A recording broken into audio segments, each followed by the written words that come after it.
皆さんこんにちは、ネストリングスです。今回は我々が大会用に作成したガチデッキを使用して 3on3 バトルをやっていきたいと思います。今回は私野水航とつぶやきさん太郎で対戦していきます。よろしくお願いします。お願いします。それでは早速やっていきましょう。行きましょう。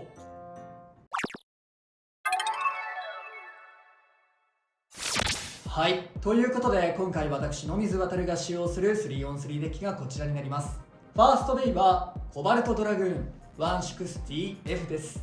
結構1機目2機目にウィザードロッドが出てくるっていうことも多いので、逆走を狙ったウィザードロッドに対して当てに行くっていう使い方もしたいなと思っているので、エクストリームダッシュをしやすい F を使用しています。コバルトドラグーンは結構変重心でバランスを取るのが難しいんですが、160が今のところ個人的には一番バランスを取りやすいラチェットだなと思っていますので、今回は160を使用しています。セカンドベイはフェニックスウィング 360R です。もはや言うまでもなくずっと強いカスタマイズの一つですが、ついにラッシュが再録されたということで、私もラッシュ解禁ということでラッシュを使用することができるようになったので、このカスタマイズにしています。そしてサードベイがウィザードロッド 960B です。こちらもずっと強いカスタマイズになっています。今回はこの3機でバトルしていきます。今回つぶやきさん太郎が使っていく 3on3 デッキはこちらになります。1機目はフェニックスウィング 360R。 今までもずっと使ってきたカスタマイズなんですけれど、アタック面で相手をオーバーエクストリームに叩き出して高ポイントも狙えますし、フェニックスウィングのブレードとラッシュのビットが両方ともスタミナ面にも優れるということで、アタックを決めきれなかったとしても最後のスピン勝負でも戦うことができる万能なカスタマイズになっています。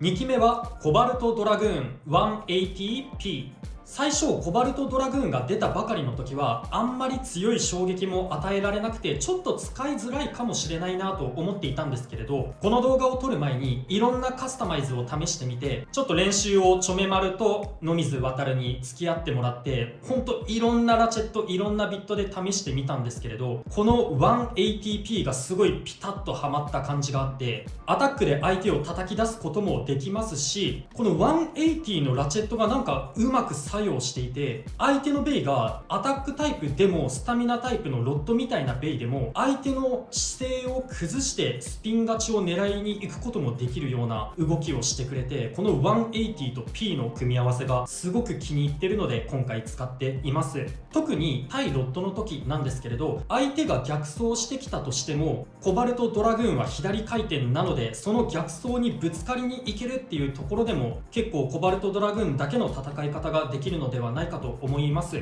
3機目はドランバスター 160LF。 1機目2機目で高ポイントを狙いに行きはするんですけれど、そこで決めきれなかった時にこの3機目のドランバスターで一気に決着をつけに行きたいと思います。今回はこの3機を使って 3on3 バトルをやっていきたいと思います。それではバトルに行きましょう。まずシュートポジションを決めるじゃんけんをします。最初はグー、じゃんけんぽい。そっち。お互いのファーストベイ、せーの、じゃん。コバルトドラグーン 160F。 フェニックスウィング 360R。 ファーストバトル、レディーセット、3、2、1、ゴーショー。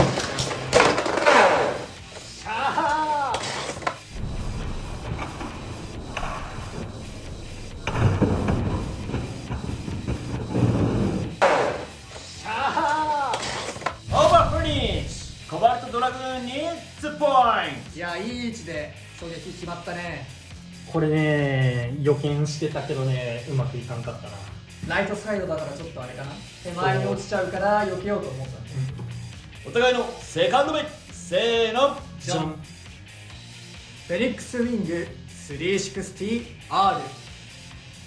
コバルトドラグーン 180P。 セカンドバトル、レディーセット、3、2、1、ゴーシュー。さあ、お互いエクストリームダッシュを決まったものの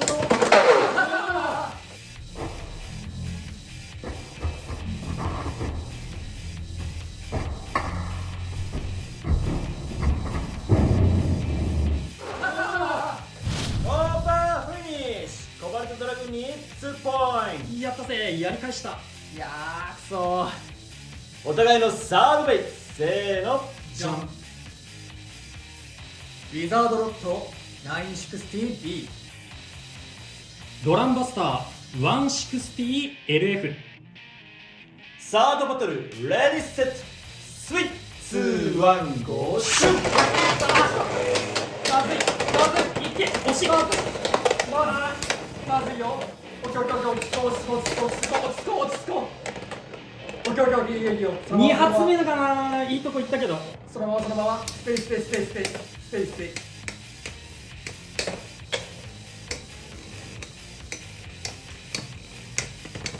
オッケー。スピンフィニッシュ、ウィザードロットに1ポイン逆走失敗した時マジで焦った。サードバトルでも勝敗がつかなかったので、デッキの順番を入れ替えて続きからやっていきたいと思います。ト。お互いのフォースベイ、せーの、じゃん。ウィザードロッドコバルトドラグーン。フォースバトル、レディーセット、スイッチ2、1、ゴー、シュッ。さあ逆走はうまくいったが、そうなんだよな、ここに来るんだよね。そう、逆走しても当たりにいける。わ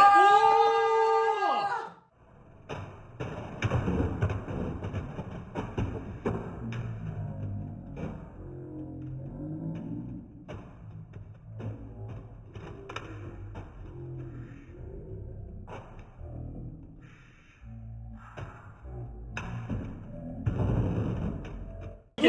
エクストリームフィニッシュ、コバルトドラグーンに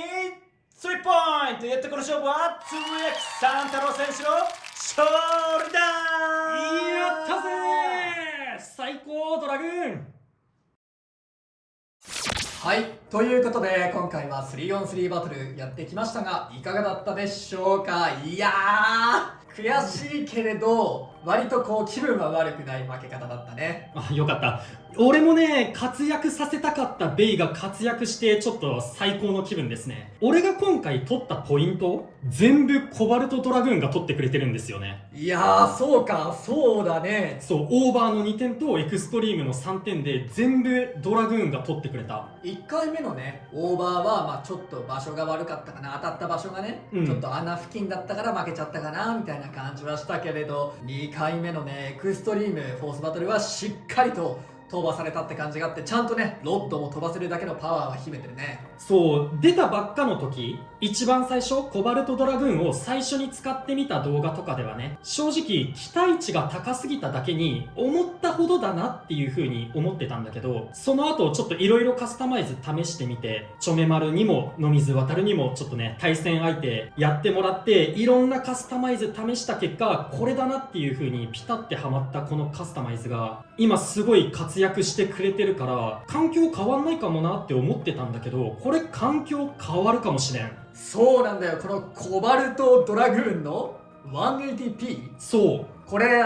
実はねこの動画の撮影前に結構長い時間、うんコバルトドラグーンどうしたら活躍できるんだろうと思っていろんなカスタマイズを試してた中で、めちゃめちゃ勝率が良かったカスタマイズの一つなんだよね。そう。で、しかも、どんな相手に対しても勝率が良くって、その相手がアタックタイプでも、で、今回このロット相手だったんだけど、その対戦の練習してる時もロット相手にもオーバーとかできることもあったし、なんなら、こっちが180で背の高いラチェット使ってるのもあって、相手の姿勢を崩して、スピンフィニッシュで勝つこともたまにできてたから、結構ロット相手にも戦えるなって思ってて。スイッチ2、1、ゴー。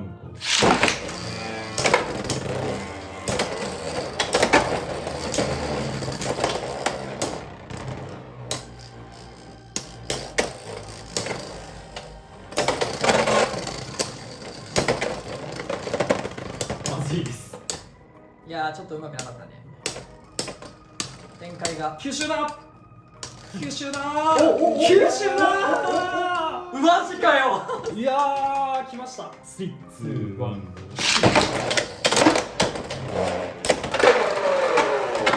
スイッチ2、1、ゴー。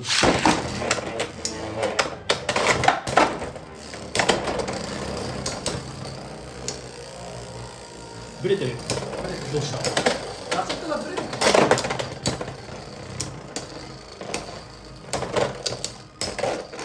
うわマジかうわここに来て180。マジか忍びシャドウの価値がここに来てで、挙動もそうなんだよね。今回の動画でも見れたと思うんだけど、相手がアタックを嫌がって逆走するような動きをしてきても、コバルトドラグーンならその逆走にぶつかりに行ける。ここも結構ね、ドラグーンだけの面白いところだなって思います。そうね、せっかくだから結構噛み砕いて説明しようと思うんだけど、俺が作ったカスタマイズじゃなくてつぶやきさん太郎が作ったカスタマイズなんだけど、俺が受けた印象とか実際の勝負の話をしようと思うんだけど、このカスタマイズ自体は相手の姿勢を崩してスピンフィニッシュで勝つっていう勝ち方と、相手をオーバーエクストリームに出して叩き出して勝つっていう2パターンの勝ち筋があって、主にウィザードロッドに対しては叩き出す方のポイントで勝つことが多いんだけれど、俺がやった時は逆走を狙ってちょっとロッドを傾けてシュートしてしまうと、中盤以降からこの180のコバルトドラグーンがどんどん相手の姿勢を崩してきて、で自分は P で姿勢を整えれるから、そのままねスタジアムに叩きつけられてスピンフィニッシュ、スタジアムで転がってスピンフィニッシュっていうことが結構あって、だから、今回ねあえて逆走をしてみたんだけど、その逆走をしても結構厳しいよっていうところではあったんだけど、そうフラットで打てばその傾くっていうところは結構解消できるんだけれど、そうすると今度はアタックが飛んでくるっていうことで、かなりねこのウィザードロッドを使ってる身としては結構どうしようか迷うところっていうのが、そもそもまずこのコバルトドラグーンの個人的にちょっと強いなというか気になったところが1点目。そして2点目がこの相手の姿勢を崩すっていうところなんだけど、これが結構いろんなベイに刺さって、対アタックにおいて持久戦で相手の姿勢を崩して勝つっていうことも結構あったりとか、あとコバルトドレイクとかそういう持久力が高いアタックというかバランス系のベイに対しても、こいつ相手のスタミナを奪って姿勢を崩して勝つんだけど、そう今スタミナを奪ってって言ったんだけど、送り合いはないよって話を前々回ぐらいで言ってたんだけど、こいつねするわ。そう使ってたらするなって、そうちょっとね考え変わったというか、たくさん使ってて意見が変わってきちゃったね、ちょっと最初の頃の動画見てた方には申し訳ないですっていうところはあるんだけど、送り合いというか回転吸収します。そうこのねロッドが丸くて引っかかりが少ないから相手に回転を与えないだけであって、前の動画でもねアタックは吸収するかもねみたいな話をちょこっとしたんだけど、こいつは相手のアタックがヘロヘロになったところを回転を自分は吸収して姿勢を整えて相手の姿勢を崩して勝つっていう、まさに送り合いの勝ち方みたいなことはできるんだよね。もちろんロッドには厳しいけど、ロッド以外のその右回転ベイに対しては結構それができて、コバルトドレイクとの戦闘を確か録画できてると思うんだけど、この動画の前にやったやつを少しだけね録画したんだけど、明らかにねこっちのドラグーンの方がスタミナは減ってたのに、最終的にはこいつが勝つっていう場面が結構あって、だからそのなんていうんだろうな、昔みたいなしっかりとした回転吸収みたいなことはしないけれど、そういう最後の姿勢を整える勝負に持ってった時にそれが結構光るようなカスタマイズになってて、いやマジでねこのカスタマイズ非常に面白いなと思ってます、勝率もいいし、そう使っててもなんかもうピタッとハマったなって感じする。コバルトドラグーン 180P、 ほんとこの3つどれ変えても多分違う感じになっちゃうから、この3つの組み合わせでちょっとぜひ皆さんにも試してもらいたいですね。そしてねこの180っていうパーツが多分今は忍びシャドウでしか手に入らないちょっとレアなパーツというか入手が難しいパーツなんですが、次回のねフェニックスラダーセットの中に入ってくるんですよね、180が。正直ねラダーセットのラインナップを見た時に、いやちょっと